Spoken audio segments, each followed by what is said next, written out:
Cześć, ja jestem Max Rost, a ty oglądasz odcinek pod tytułem Czego dowiedziałem się z konferencji za 1500 zł, część druga.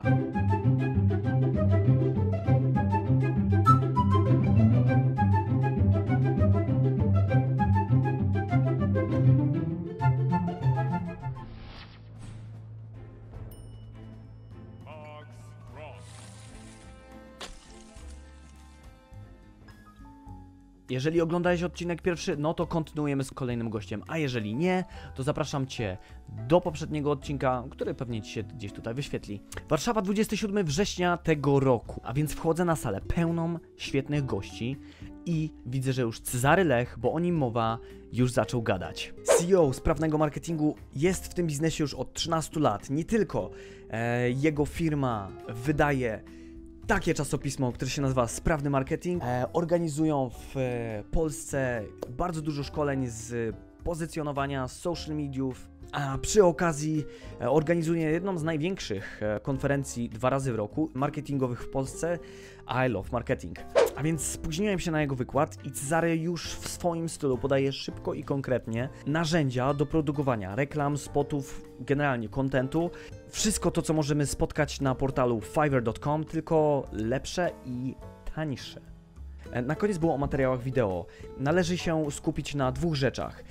Jaki jest format, który chcemy prezentować, czyli na przykład 16:9, według niego, który jest najbardziej popularny na teraz, a przy okazji na długości filmów, które prezentujemy. No na przykład znacie z Instagrama to, że story może mieć jakieś 10-15 sekund, wideo na naszej tablicy może mieć minutę. No, a jeżeli mamy już Instagram TV oraz YouTube, no to już są całe pełne filmy, które możemy wykorzystać również czy jako film edukacyjny, czy jako reklamę. A przy okazji sam na koniec Cezary podał nam parę już wykorzystanych przez niego narzędzi w przykładzie reklamy z samego tego wydarzenia pod tytułem I Love Marketing. Także Cezary, nie tylko cieszę się, że Ciebie zobaczyłem i muszę powiedzieć, że osoba jest mega konkretna. Także jeżeli będziecie mieli okazję pójść na jego szkolenie, to myślę, że warto. Ocena 5/5, dobrze wydane pieniądze, lecimy dalej. Emocje były na coraz większym poziomie, bo wiedziałem, że zaraz wystąpi człowiek, dla którego tu przyjechałem z nadzieją, że uścisnę mu dłoń i podziękuję za całe parę lat kopania tyłka i dzięki któremu w sumie tak naprawdę wróciłem z zagranicy. Robert Gryn, CEO Codewise, która działa w biznesie marketingu afiliacyjnego oraz innym, wielomilionowa firma.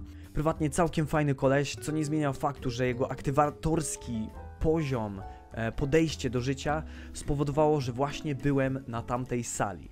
Nadchodzi ta godzina i wychodzi pan Milewski na scenę i mówi, że pana Roberta Gryna nie będzie.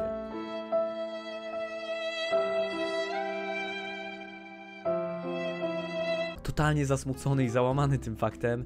Miałem nadzieję, że organizatorzy jakoś nam się odpłacą, coś się stanie w ciągu najbliższej godziny.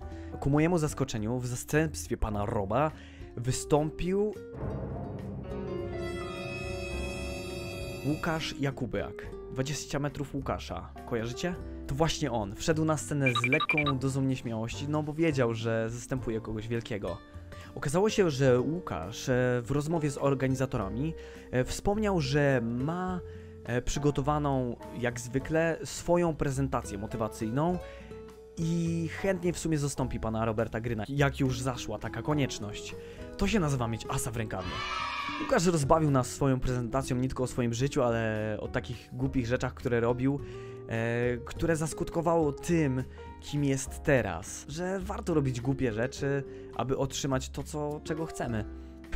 Wspomniał o tym, jak to się urodzić jako totalnie brzydkie dziecko i że nawet twoja matka nie jest w stanie uwierzyć w to, że osiągnąłeś sukces. Tę fajną, dynamiczną prezentację myślę, że zapamiętam na długo, bo po jego wystąpieniu miałem również okazję go poznać i przybić mu 5, a przy okazji zrobić sobie zdjęcie. Naprawdę fajny koleś, 5/5, dzięki Łukasz. Nadeszła ta chwila, na którą wszyscy tu obecni czekaliśmy. Ostatnie minuty i wchodzi milioner, przedsiębiorca, hustler, nakurwiacz. Człowiek, który swoją przygodę z przedsiębiorczością zaczął od sprzedawania lemoniady na swoim osiedlu. Później rozwinął biznes wraz z ojcem i bratem przy sprzedawaniu win. Teraz ma agencję medialną VaynerMedia i współpracuje z jednymi z największych marek na świecie. Człowiek, dzięki któremu wspomniany już wcześniej Robert Greene wziął się za siebie. Przed wami Gary V. Vaynerchuk. Po wielkich oklaskach nastała cisza. A wszyscy z niecierpliwością zaczęliśmy się zastanawiać, o czym Gary w ogóle będzie mówić. Nie jest w Wielkiej Brytanii, w LA i tak dalej, jest w Europie Środkowo-Wschodniej. Czy jego prezentacja będzie taka standardowa, czy będzie dopasowana właśnie do naszego rynku, do naszej szerokości geograficznej? Krótko się przedstawił i sprawdził, czy ktoś go zna, aby odpowiednio do tego dopasować swoją mowę. Był zaskoczony tym, jak dużo osób go zna i przyszło właśnie na niego. Sam akurat przyznam, że znam go przez pana Roberta Greene'a. Szybko przeszedł do rzeczy i skupił się na jednym z głównych tematów, który go interesował, na uwadze.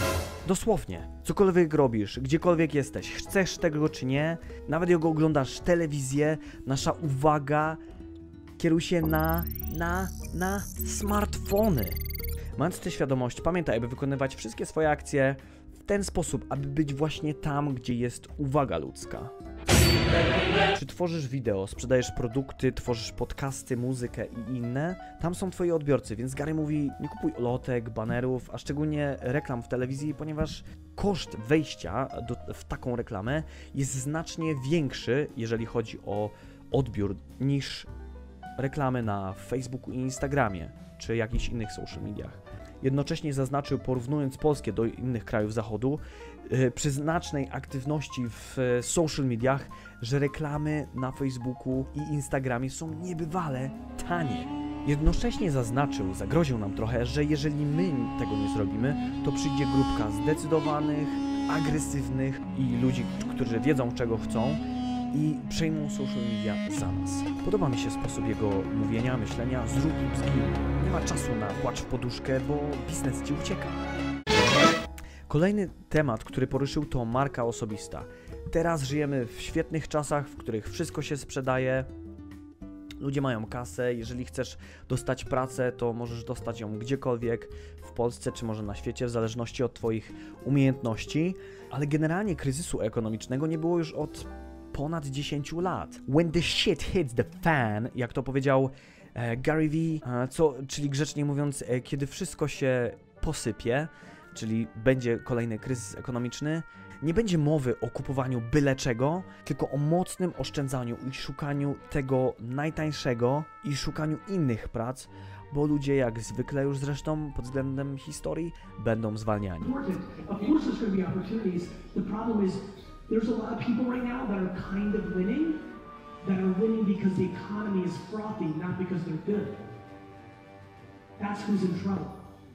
W takich momentach Gary mówi, że marka osobista jest najważniejsza. Jeżeli jesteś ekspertem w swojej dziedzinie, dobrze potrafisz się wypromować, to na pewno znajdą się osoby, które będą cały czas korzystać z twoich usług czy produktu.